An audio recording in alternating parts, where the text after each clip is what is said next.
YouTube. Welcome back to my channel. I hope you have subscribed. If you haven't, please consider. If you're returning, welcome back. Nonetheless, I am now 7 months into my hair transplant. So this is the update. And if you haven't seen the first installation, I will leave this video for you to check out all the details of the whole transplant. And unlike other people who've had updates, I'm like, you got to watch the whole thing before you get to the, I'm gonna do something different. I'm gonna do the reveal first and then discuss my journey. So before I get to that, let's remember where we started from. So let's go back. Take me back. So let's take you back to what I went there with, in case you didn't see in the video. Let's go back.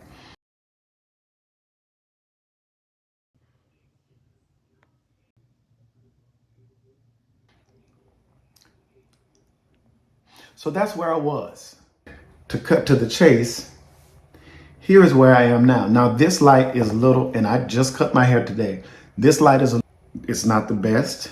So I'm gonna try to make it brighter. So, and I can put the coloring in and the fibers in and such, but if you check out the video before, I had no hairline, and my hairline was legitimately back here. I also want to make sure that you see the back. So hopefully that shows the back. Now, also this area.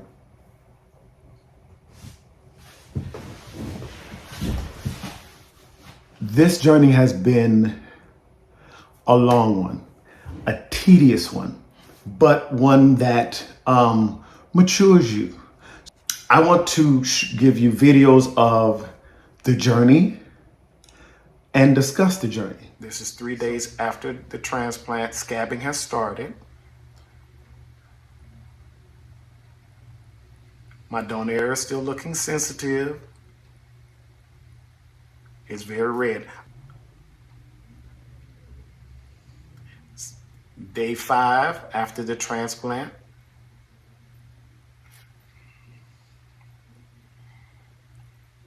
Now this is us home.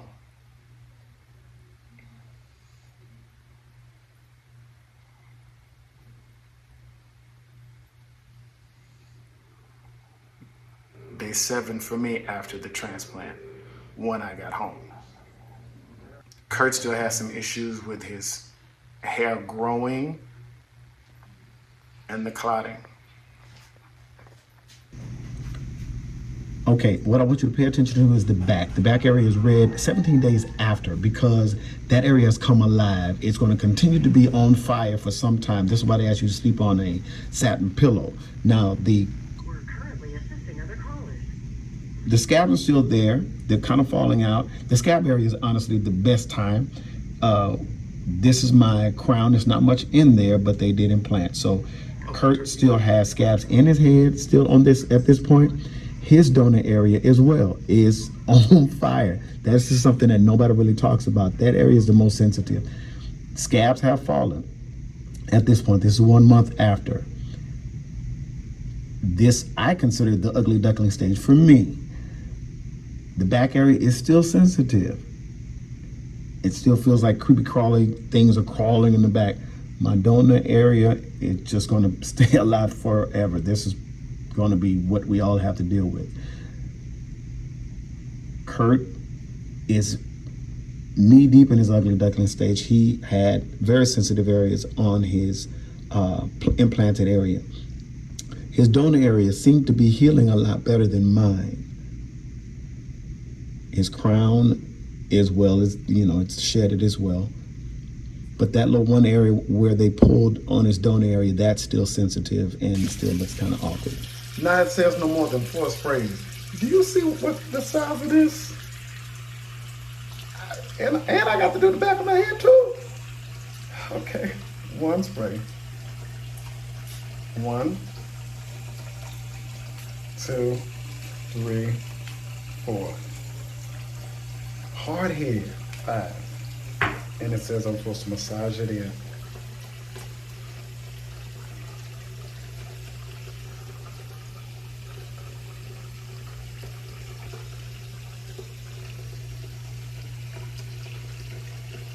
Hopefully that showed that.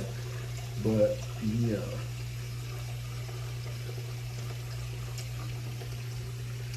First application down. 1,000 more to go. Now this is my donor area and the crown. This is 2 months in. Donor area, though it's not overtly red, it is still sensitive. Don't be fooled. And for the first time in my life, there's bumps. I'm like, where are these bumps coming from? And so they say, do bump stop, do this, do that. Everybody's different. Mine didn't go away. And I wanted to take this one just to show you this big old bump. And it's several. This is 2 months, 1 weekend. Bumps just come out of nowhere and they stay. And it's irritating. Now we're 3 months in. My hair's falling out still. This is still bumps. I'm still showing you bumps. My crown is kind of doing what it does. Kurt's is slowly, it's like watching grass grow. You keep looking at yourself every day in the mirror and there's nothing you can do. You just keep watching slowly. Now we're 4 months in. Kurt is still in his ugly duckling stage. You have to go back to work. So that's why I say it's a maturing process, because you legitimately, unless you can work from home, you're going to work. So this is what he went to work with. I do think his donor area healed a lot faster than mine. His implanted area took a little bit longer. Mine is still barren. It's growing, but it's not growing a lot. Because it doesn't look like that. And so I'm walking around looking like this. This is the ugly duckling stage. So from 2 months on, it's ugly duckling. This is 4 months and a week now. I'm using, of course, the minoxidil finasteride, but I'm also using hair grease because I want to get my hair back to waving up. It's long hair, but it's not full. 5 months in.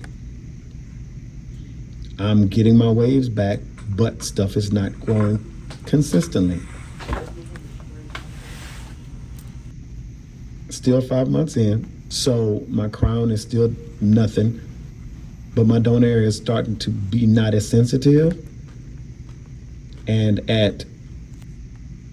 this is December 7th, I'm just showing kind of the bed head coming out of the bed. It's growing, but there is definitely holes in my head. And we'll discuss that a little bit later. Now this is after removing my wave cap. This is Kurt's area. 6 months and 1 weekend. His donor area is completely healed. It's a good light. Now his hair is a little thin and needs some density, same as mine.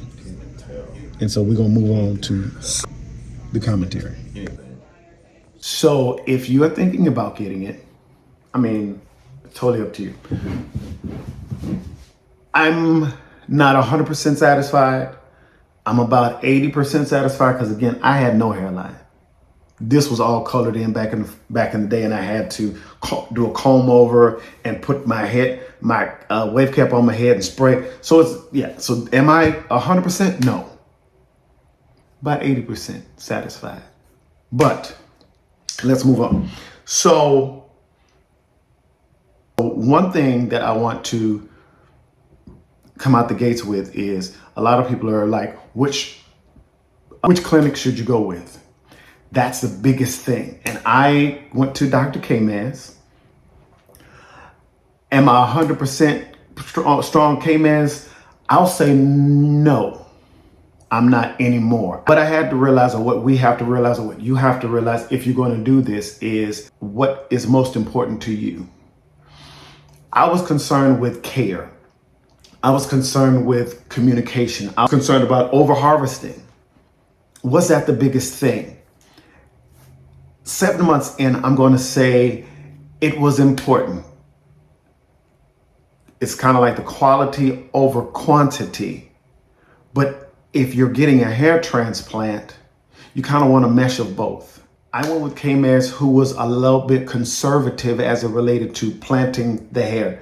I told you previously they were going to take out 3,000 to 3,500. They took out 3,500. Granted, again, I did not count, but they were only able to harvest, quote unquote, 2,500. So they took out the max, but only harvested 2,500. Now, with that being said, initially I said that was a good practice. But going back to what I said, quantity over quality. If your goal is to fill in, then you actually want quantity. They said because my hair was fine and curly, they could plant it, but they didn't think the success rate would be high. So they basically discarded quite a few follicles. I wish they would have implanted some, because I'm learning with Caymaz, you get this on everybody. Whenever I got my implant done, I told them that this area was blank. He was like, that's going to grow in. This area hasn't grown in. Now, granted, they gave me this. I have my hairline, but this area, now, there's nothing. My advice to anyone that is going to or thinking about getting this procedure done, number one, is get a good relationship with a good dermatologist, because they can check your hair, they can check your blood, they can check everything, and will be able to tell you realistically what will work, what will be your best meds to take when you get there. Because like for us, they gave us this Furicrin. This was for your donor area. Panthenol. Huge on panthenol. Until I went out there, I had no idea what panthenol was. It's got aloe vera in it. Did it help? I'm going to say no. Because they weren't able to implant as much as they thought. I got this extra stuff, this and this. This is a shampoo. This is called Graft Plus, some type of serum.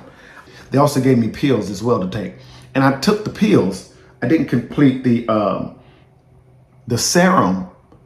I did use the panthenol and all the other stuff that they gave me.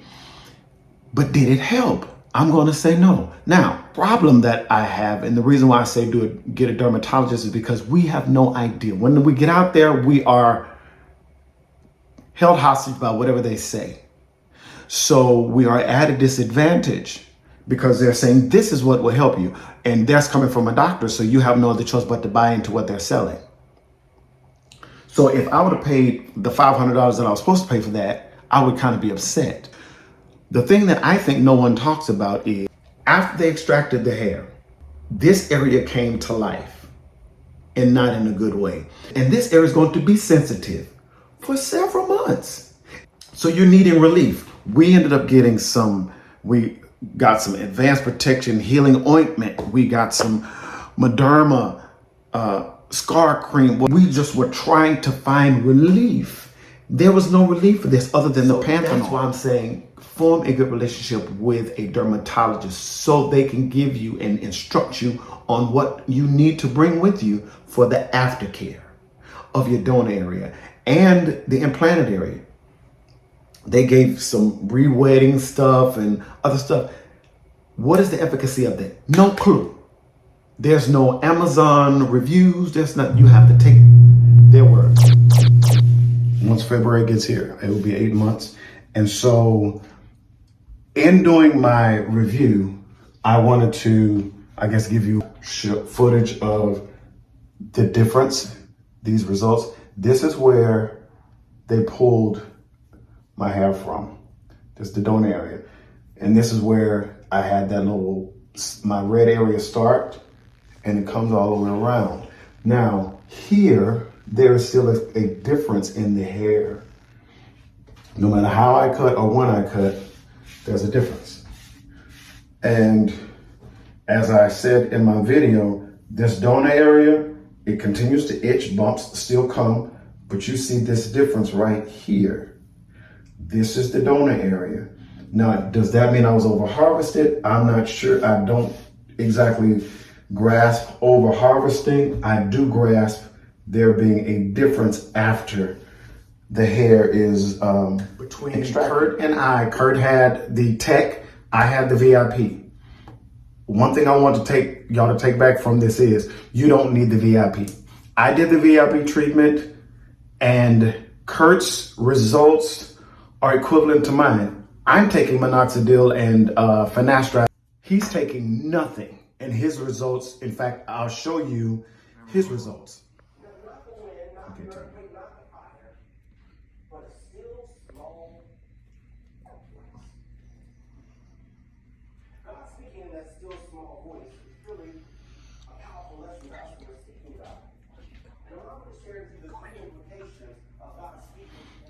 I did that video this morning. So it needs more density here. What's the difference between the VIP treatment and it's really none. Okay. So the take back is, at the end of the day, your results are contingent on how well they did and your upkeep. Whatever you're going to get is what you're going to get. Go into it with real expectations, not expecting miracles. I don't know why my results are the way they are. Maybe I put grease in too early. Maybe I put in hair fibers too soon. This is my experience. Your experience may not be my experience. I've had some people that went to Caymaz and they had excellent results. I unfortunately just didn't. So this is my personal experience. This is why I'm focusing on education of being prepared. I don't want to come off bashing Caymaz. I do think if you're 4 or more, go to Ashley. If you're going to go to Caymaz, let them know to be more aggressive. Let them know to make sure that they pay attention to these areas.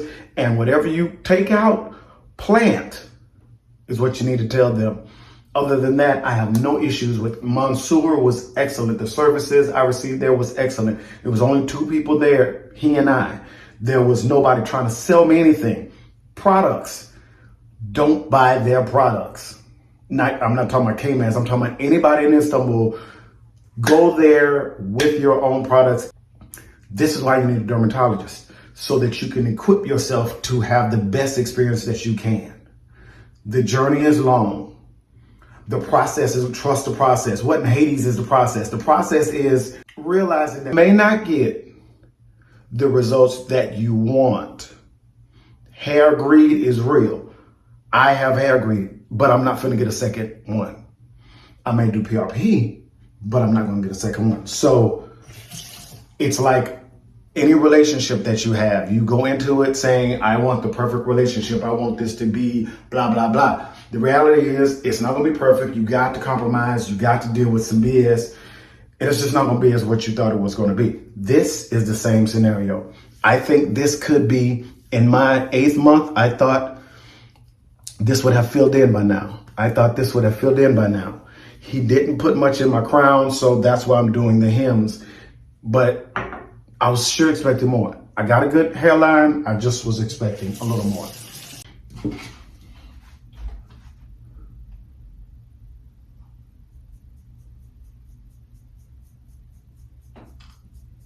Is this what I wanted to be doing after surgery? No, I really thought everything was gonna be perfect, and it wasn't. All right, and it isn't. And that's why I want you guys to have realistic expectations. Treat this, like I said, like a relationship. It's not gonna be everything that you want, but you're definitely gonna have more than what you had. You're gonna have a hairline.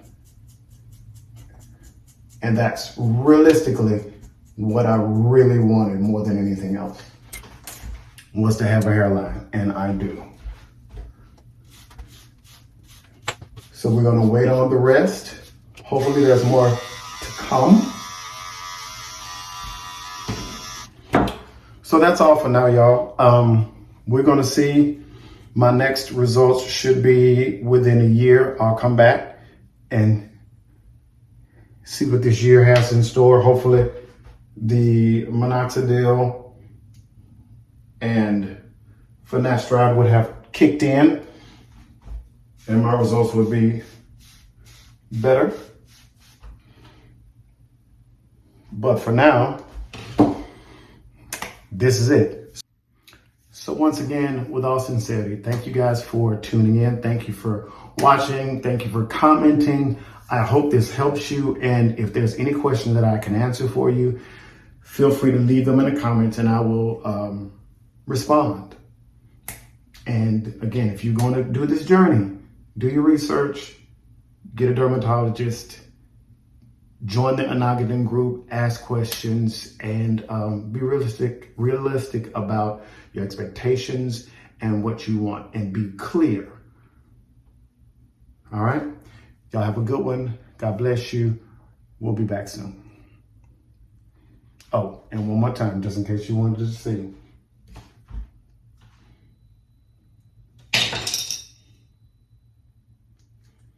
This is still itching. And I'm still having bumps. But that's all, folks.